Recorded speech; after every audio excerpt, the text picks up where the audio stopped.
Congressman Curt Weldon, thanks for coming out today. Reluctantly, I stand to provide further information on the Able Danger situation. When I first started this effort back in June, when the full Able Danger story came to my attention, I said it could be anything from gross incompetence to a cover-up bigger than Watergate. I today will tell you, after months of looking at this issue, that there's a cover-up that's taken place and continues to take place, and therefore I'm asking for a criminal investigation as of this date. I just finished an hour-and-a-half meeting with the Inspector General at the Department of Defense.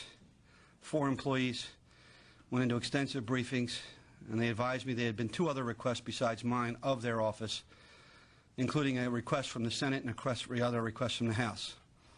So there are 3 separate requests for an IG investigation specifically on Able Danger and the deliberate persecution, intimidation, and the ruining of Lt.Col. Tony Shaffer's career. It is absolutely outrageous at what's occurred, because an Army Lieutenant Colonel, Bronze Star recipient, has been punished and had his career ruined for telling the truth. The handling of Tony by the Defense Intelligence Agency is an abomination. The agency needs to be held accountable. They went to such extremes to destroy Tony's career that they accused him to both Wolf Blitzer at CNN and to a reporter from Time magazine that he was allegedly having an affair with someone in my office. They accused him of stealing pens that belonged to the government in a written document that I have a copy of. Well, it turns out when you talk to Tony, when he was 15 years old and his father was working for an American embassy overseas, he admitted when he took a lie detector test to join the military that he in fact had taken some pens and given to classmates in the school. The Defense Intelligence Agency actually included that, without stating the facts of the issue, as a reason why they should remove him. And obviously the theft of those pens took place when he was a youngster, 15 years of age. They also sent him a letter on September the 23rd from the Defense Intelligence Agency Counsel that he was not eligible to receive any more classified documents from his files, and he was denied that privilege because, in fact, he had no longer classified status. 2 weeks later, that box marked Defense Intelligence Agency, along with several others, were transported to his lawyer. In that box were 6 classified documents.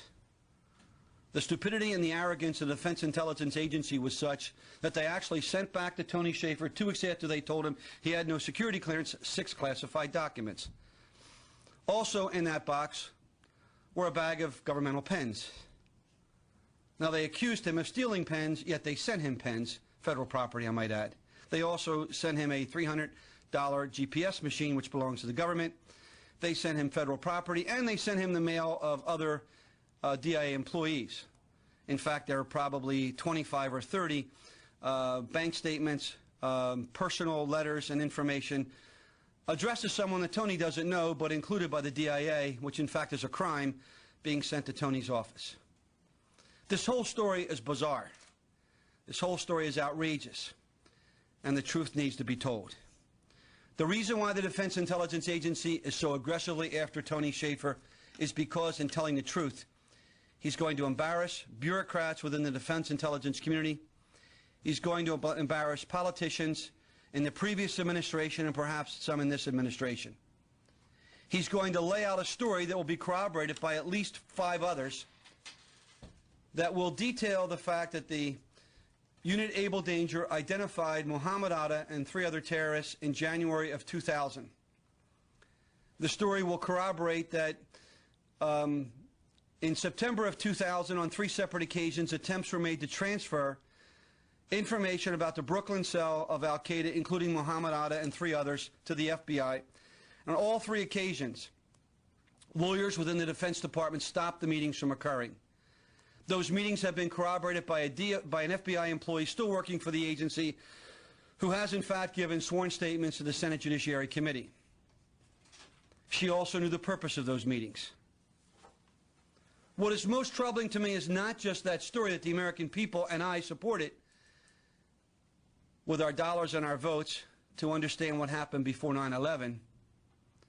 But we'll also learn the story of able danger actually 2 weeks before the attack on the USS Cole in 2000, identifying major activity with one of 5 cells they focused on in Yemen.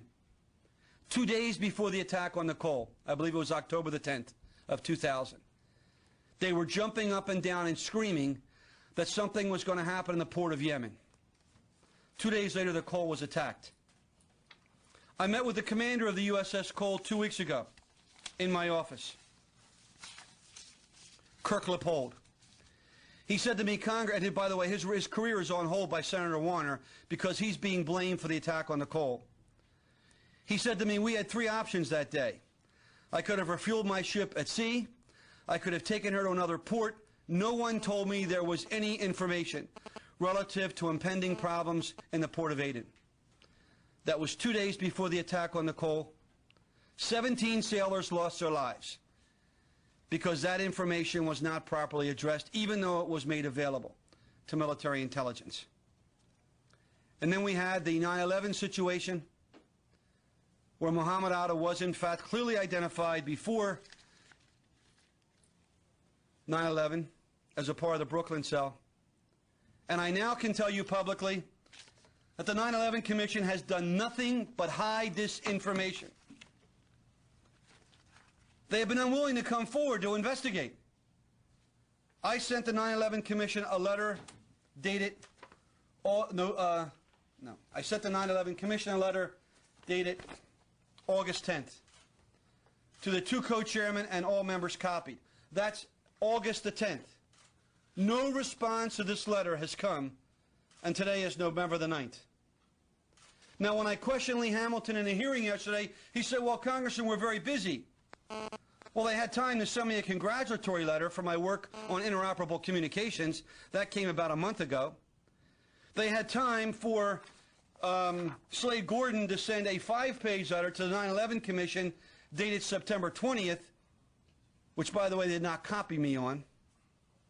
So they had time to do all this, but no time to answer the initial allegations 1 week after the story first surfaced, and on 3 different days in that first week, they changed their response 3 different times. You can check the New York Times stories each day, and you can check their response. It changed each day. There's a cover-up here. It is clear. It is unequivocal. Now, why would someone want to cover up this story? Well, there are career intelligence officers who are going to be embarrassed by this story, including the current Deputy Director of the DIA. He was formerly in charge of human intelligence, and in 2000, a meeting occurred with Tony Shaffer and a 3rd officer where an attempt was made to brief him on the able danger material. And according to Tony, and we'll have another witness to verify this, he shouted out, I didn't see this, shut it off, I don't want to hear about it. And so he refused to receive the briefing, I assume, either because he thought it might contain information about citizens from this country or whatever other reason, but he refused it. Today he's the number 2 acting director of the DIA. Obviously, he and his cohorts don't want this story to be told. The DIA itself doesn't want this story to be told, because it will prove that a 20-member, highly talented intelligence cell did more than billions of dollars of intelligence investment could do, both before the attack on the Cole and before 9/11. Clearly there's going to be embarrassment within DIA, within CIA, and the established intelligence bureaucracy. There are going to be political people embarrassed. The staffer on the 9/11 Commission for Jamie Gorelick was Dieter Snell. Dieter Snell was the one who interviewed Scott Philpott in July of '04. It was Dieter Snell, an Annapolis graduate, and a man who will take over the command of one of our destroyers in January. His credibility has never been challenged by anyone in the Pentagon. It was Scott Philpott who was debriefed by Dieter Snell, who buried the story and did not allow the 9/11 commissioners to receive the facts of able danger. In fact, in talking to Scott Philpott, he gave me a direct quote from Dieter Snell. Now remember, the Congress, in a bipartisan vote, established the commission to get the facts about 9/11. And the facts obviously involved Al-Qaeda and obviously involved Mohammed Atta. in July of 04, a Navy officer, Annapolis grad, voluntarily goes in to debrief the 9/11 Commission staff, and he mentions that he will swear on his entire life career that he identified Mohammed Atta in January of 2000, and that his team had a chart with Mohammed Atta's name on it and face on it, but also that he saw that chart over and over again. It wasn't a one-time glance. And he also told Dieter Snell that they tried to transfer that information to the FBI. This was Dieter Snell's response, quote, "What do you want us to do with this information? We go to print in 10 days, end quote. Is that what the 9/11 Commission's about? We're going to print in 10 days, and therefore arguably the most important story relative to the run-up to 9/11 is going to be buried by a staffer who never briefs the 9/11 Commission itself, and I have that verified by 2 of the commissioners, John Lehman and Tim Romer. And for the 9/11 Commission to come out and say that Able Danger, 1, didn't exist, and 2, was historically insignificant is absolutely outrageous. 2 weeks ago on Meet the Press, former FBI Director Louis Freeh was being interviewed by Tim Russert. The first question was responded to by the FBI Director, our former FBI Director, and his response, which we can give you the exact quote of,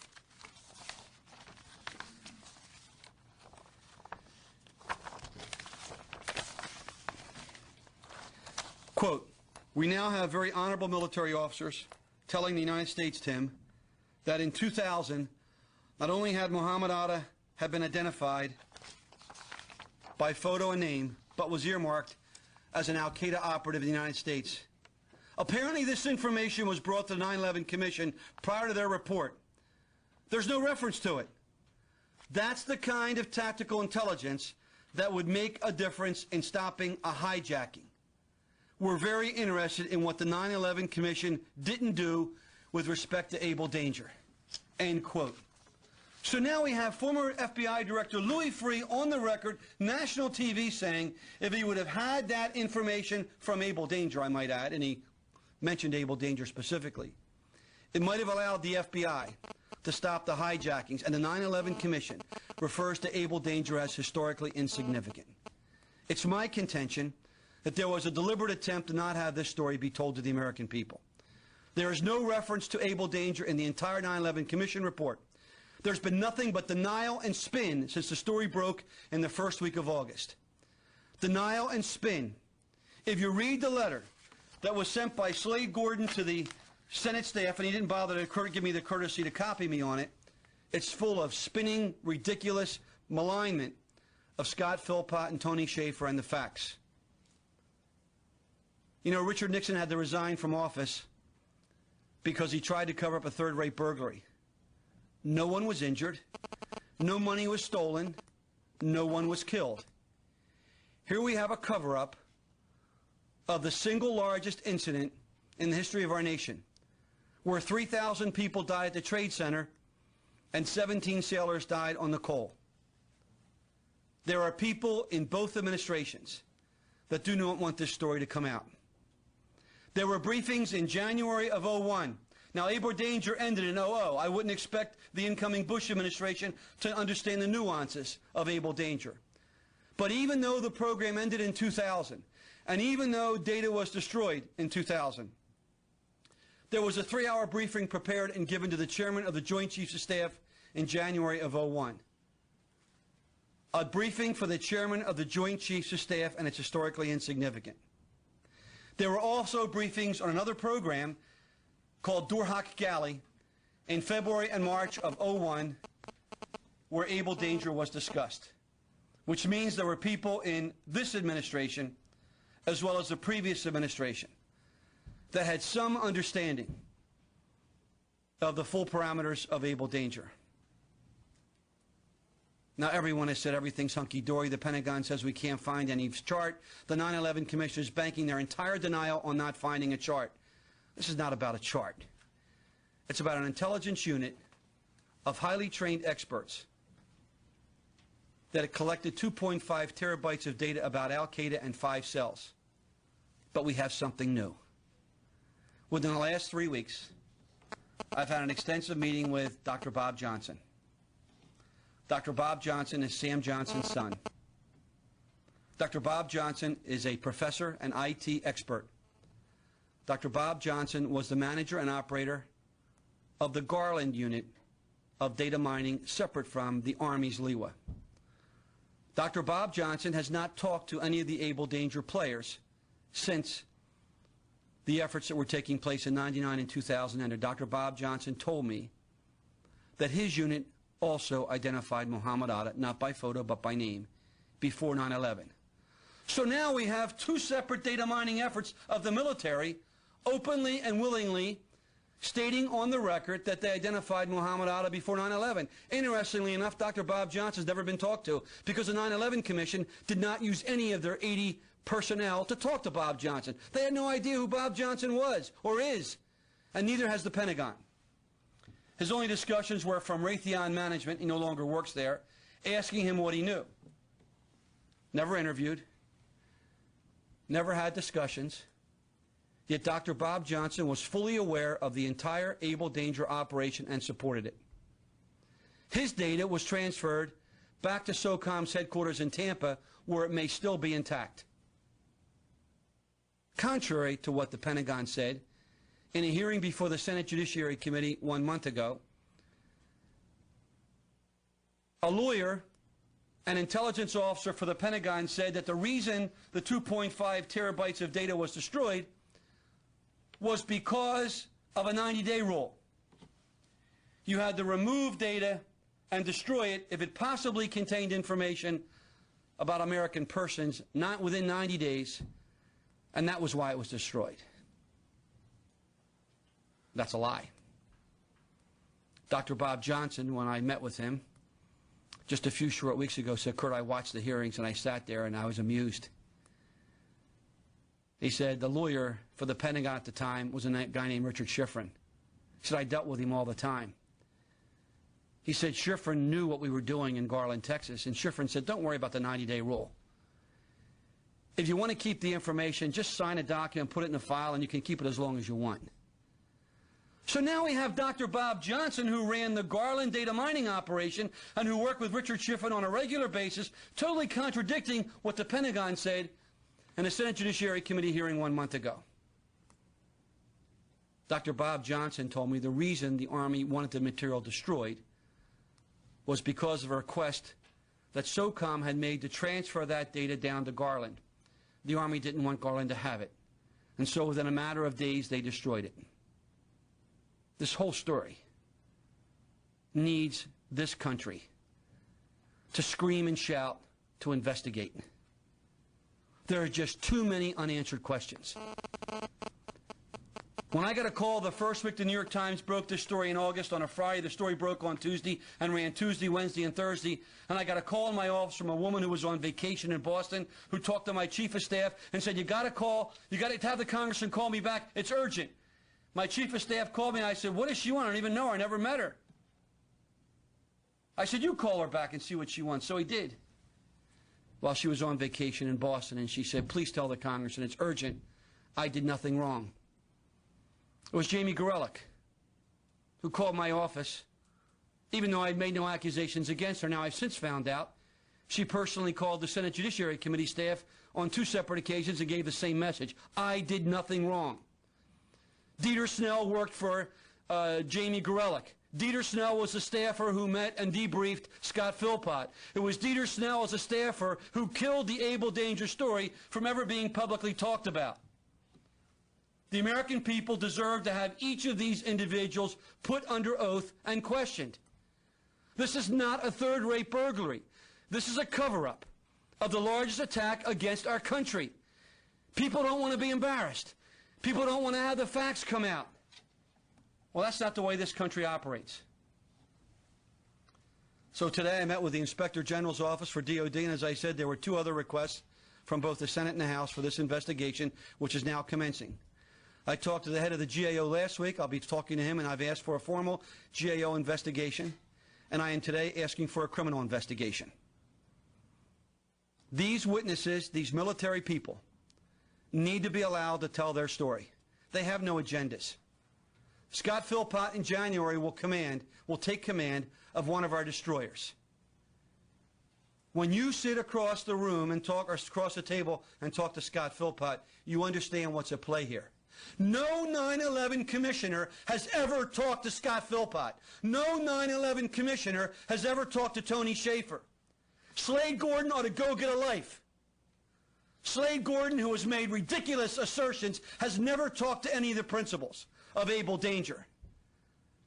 I know there's going to be egg on the face of the 9/11 Commission. I know there's going to be egg on the face of intelligence officials and Clinton administration officials and Bush administration officials. But the American people deserve to know what happened. 3,000 people were killed, including several of my friends.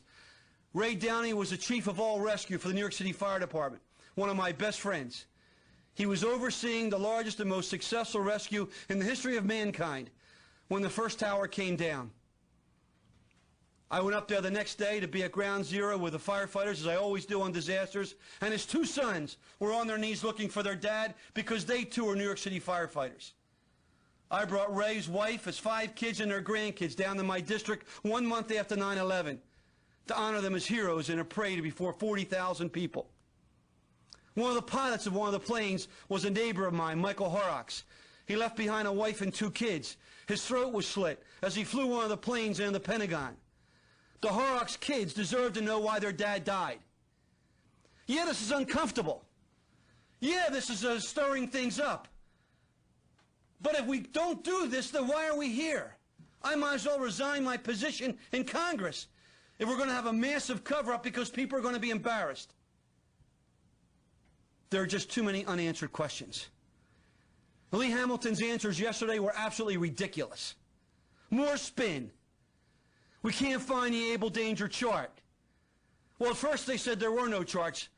In fact, the Senate Judiciary Committee went to the Orion Corporation, who made these charts, and the Orion Corporation initially told, and by the way, they're now part of SRA, who's a contractor, by the way, to the intelligence community. The Orion Corporation told the Judiciary Committee they only had 1 chart. And these other charts couldn't have been theirs because they only did charts that were white. Throw them all out, John. These are all the charts. Spread them out. These are all Orion-produced charts. These charts were all done by the data mining efforts. So the Orion Corporation lied to the Senate Judiciary Committee staff. Charts on drug cartels in South America, on Chinese proliferation, acquiring our technology, on criminal activity in Russia and Serbia, on Al-Qaeda, on Russian generals, all data mining efforts. And yet the company said to the Senate Judiciary staff, we don't have any of those charts. They're not ours. Well, here they are. And their logos are on each one of them. And all of them were produced in the 99-2000 time frame. I don't know what to do. I don't want a commission to investigate a commission. So I'm supporting the IG investigation, and I've asked the GAO, and they do have criminal authority, to do a criminal investigation. And I'm pleading with Secretary Rumsfeld, and I'm now announcing the preparation of a letter that I'm going to get signed by members of Congress from both sides. And if I have to walk to every member of the House and Senate, I will, demanding that the Able Danger principals be allowed to testify. Now, the 9/11 Commission will say, we interviewed General Schoomaker, we interviewed General Shelton. That doesn't cut it.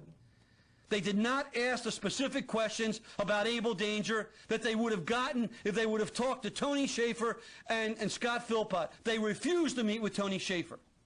When he came back from Afghanistan in January of '04, after meeting with the staff directors in Bagram, they refused to meet with him. He would have given them all this information, which obviously someone within the commission did not want to know about. These people are good people. Scott Philpott, Tony Shaffer, the others involved, and there are 6 that we know of already that the Pentagon has acknowledged, have identified Mohammed Atta, and we'll state that on the record. They take the words duty, honor, and country seriously. If we let Tony Shaffer to continue to have his life ruined, then that sends a signal to every person that wears the uniform all over this world. You're expendable. Even if you tell the truth, you're expendable. Because we've got to protect the ones higher than you. We've got to make sure they're not embarrassed. We've got to make sure the story's not told. Scott Philpott wants nothing, and neither does Tony Shaffer. but they have a story that the American people need to hear. The problem in this administration, the previous administration, the bureaucrats that were held over between the two is they know what the American people will say when they hear the story that I've heard. When they hear the unblemished story of the hard work, the significant work that Able Danger was involved with, that in fact identified the Brooklyn cell as one of 5 cells with Mohammed Atta and 3 terrorists before 9/11 and tried to transfer it. The letter that I am releasing today that was sent to every member of Congress in the House and the Senate, a copy of the letter that went to Arlen Specter and Pat Leahy, basically highlights a couple of bullets. I just want to read through them. And remember now, the 9/11 Commission called this effort historically insignificant, and as Slade Gordon said, it never happened. Well, at least 5 professional employees in DOD, it's now 6, including Dr. Bob Johnson, have stated on the record that Mohammed Atta was identified in name and photo prior to 9/11. It was not only done by the Army's LEWA, we now know it was done by another data mining operation in Garland, Texas, which Dr. Bob Johnson ran. We know publicly on the record 2.5 terabytes of data was purposefully destroyed. We had that testimony in the Senate. 2.5 terabytes of data is equal to all the printed material in the Library of Congress. None of it should have been destroyed, because we now have Bob Johnson saying he had an equal amount of information in Garland, Texas, and he was told by Richard Schifrin, the lawyer for DOD, don't worry about it. You can keep it as long as you want. We know they identified 5 cells, one of which was the Brooklyn cell prior to 9/11. We know there were 3 separate meetings set up with the FBI Washington Field Office. The woman who set the meetings up has testified to the Senate Judiciary Committee that she knew the purpose of the meetings. And the meetings were canceled at the 11th hour by lawyers within the administration. And by the way, Gorelick was a part of that administration. We know that Able Danger briefs were provided to a number of operational and leadership intelligence officers prior to 9/11, including the DIA Deputy Intelligence Agency Deputy Director, who had refused to receive the brief before 9/11 occurred.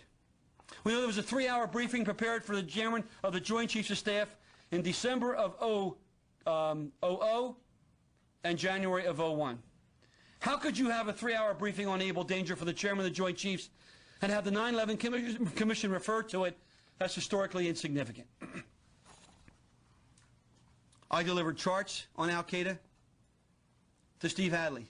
The 9/11 Commission says, well, there's a dispute. Steve Hadley doesn't remember getting the charts from Congressman Weldon. Well, Steve Hadley shouldn't have said that, because then, as I have to do in this game of withholding certain information until I have people try to undermine me, Dan Burton started talking, because Dan Burton was also at that meeting. Dan Burton back then was the chairman of the Government Operations Oversight Committee, and also at that meeting was Chris Shays. He was chairman of the Subcommittee on National Security for Government Office. So not Curt Weldon, but 3 members of Congress sat in Steve Hadley's office and gave him the chart, and Dan Burton testified to the New York Times that he actually showed the linkages on the chart to Steve Hadley. When the National Security Council staff liaison talked to my chief of staff, they said, oh, Steve Hadley's a friend of the congressman, please don't go after Steve Hadley. The press misunderstood him. He didn't really say that, Congressman. I'm sick of it, folks. I'm sick of it. Former FBI Director Louis Freeh on October 16th said what I just quoted you on. This information could have stopped the hijackings. That's not me saying that. That's not some local guy off the street. That's not some political pundit. That's the former FBI Director at the time saying it. And then we have the story on the USS Cole. When you listen to Scott Philpott tell that story, it becomes very emotional, because he believed, as a naval officer, the information his unit identified on October the 10th could have stopped the attack on the Cole on the 12th. It never got to the commanding officer who I met with in my office last week, Kirk Lippold, and whose career has been put on hold by Senator Warner, blaming him for the attack on the Cole. I have no other recourse. The 9/11 Commission has lost any credibility whatsoever. They not have made any effort to get the facts of this case, and therefore there needs to be a criminal investigation.